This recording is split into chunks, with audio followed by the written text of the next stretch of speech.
Hello, welcome to Water Sign Philippines. So, ito yung reading natin for Water Sign, Cancer, Scorpio, Pisces. Take only what resonates. Bali, hindi po ito magre-resonate sa lahat. Kunin nyo lang yung mga messages na magre-resonate for you. For personal reading. Jing Tarot Trader, search mo na lang siya sa Facebook. Guys, nagbibigay nga po pala ako ng free personal palm reading. Kung mag-a-avail ka ng mga piyaw bracelet, available yan dun sa aking TikTok shop. Check mo na lang, Unicorn Princess Tarot, okay? So, magkakaroon ka ng sarili mong palm reading. Okay? I-upload yan sa YouTube and ikaw lang yung makakakita. Okay? May link akong ibibigay sa'yo. Okay. So, anyway, start na natin ang reading. This is for the sign of Water Sign, Cancer, Scorpio, Pisces.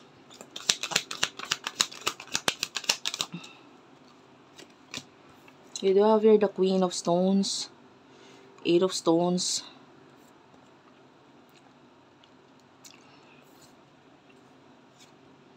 and the Page of Vessels.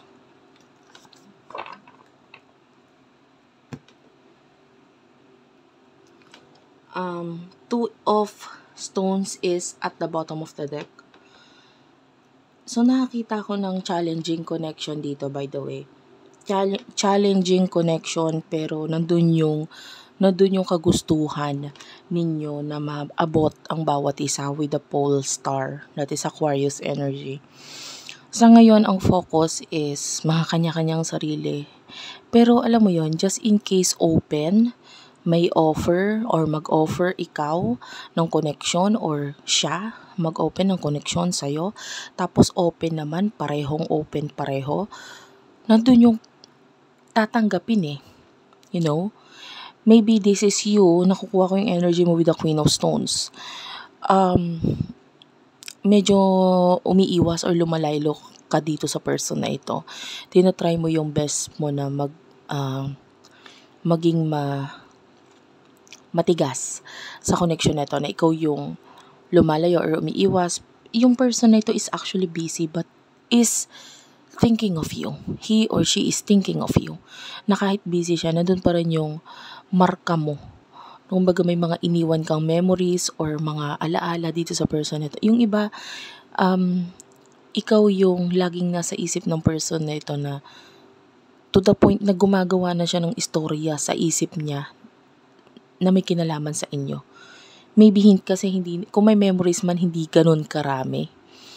So, yung person na ito is creating stories sa isip niya.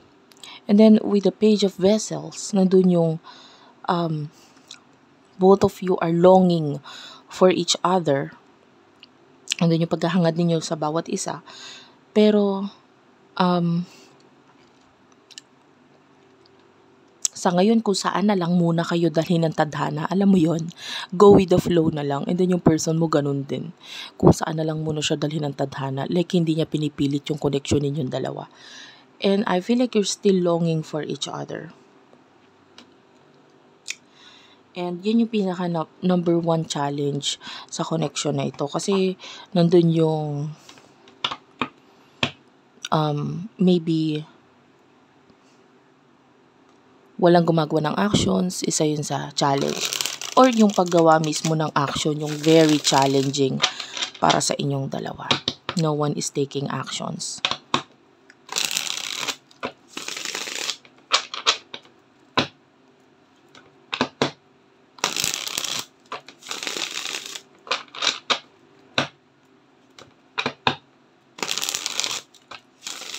I don't know if you're dealing with a Virgo. May Virgo energy ako nararamdaman dito.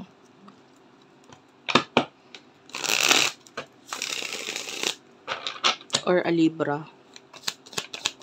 Or kapareho mo rin na water sign. You do have your Queen of Vessels. You do have your Three of Vessels and Four of Vessels.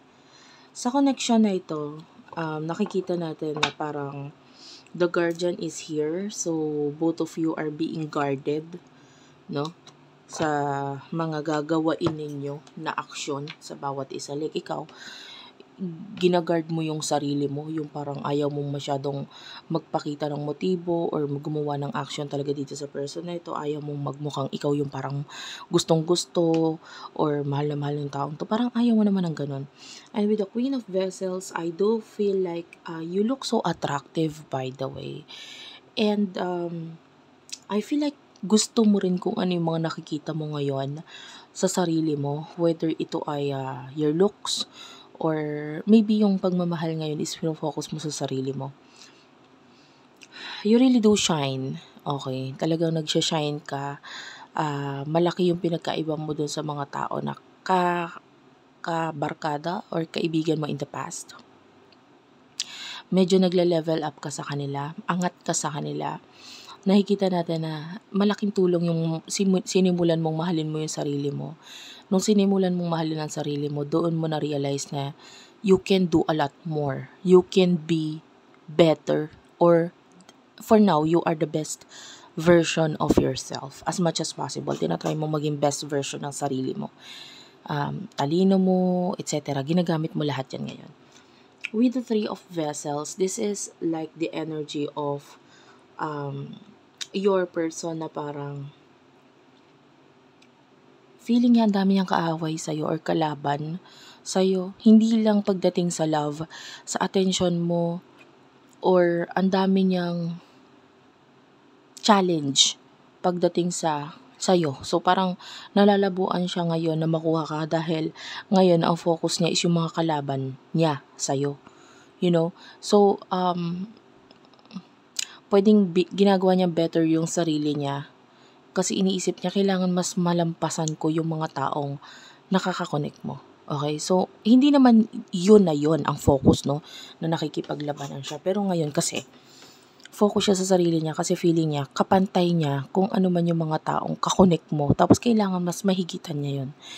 And then, with the Four of Vessels, I feel like there's this feeling na parang,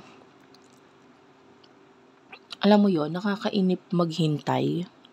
So, both of you are actually waiting nang hindi nyo namamalaya na kunwari wala lang kayong pakialam sa isa't isa. Pero siya naghihintay din sa'yo. Ikaw naghihintay din sa kanya. But no one is making any movement for now. Okay? So, what will happen in the near future for you? In the near future for you. What will happen in the near future for you?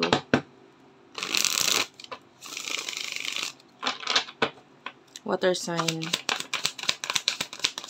In the near future for water sign. Okay. In the near future, you do have your 6 of Arrows, 5 of Vessels, and 4 of Bows. I can see celebration here. Ayan, ecstasy, and transition. Bottom of the deck is the 4 of Stones, which is protection. Alam mo, itong connection na to, very well protected. Napakaswerte. Why? Kasi maaaring sa ngayon, hindi pa kayo handa talaga to meet each other. But in the future, there's a possibility na ngayon nakafocus lang kayo sa mga kanya-kanyang ninyong sarili, pero hindi nyo na re-realize actually one of you, which is yung person mo yon, is pwedeng hinuhubog siya bago siya magising sa connection ninyong dalawa.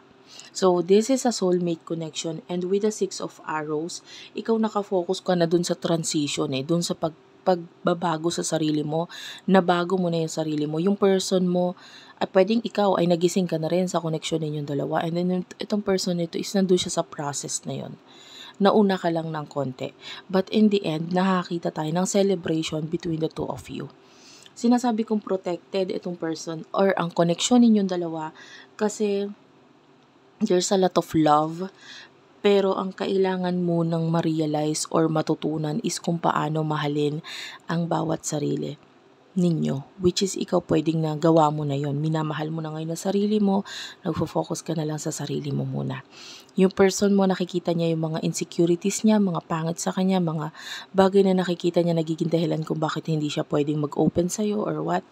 And nakikita natin na both of you will be back to each other in the near future. So,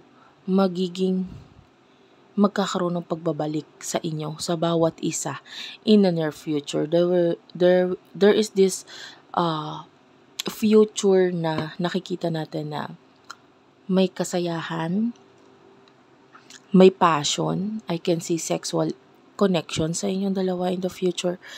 But, hayaan mo lang na yung person mo ay kusang ma-realize, magising sa connection na ito. Kasi for now, hindi pa siya handa, pero time will come, magiging handa siya. Thank you for watching guys. I love you all and bye-bye.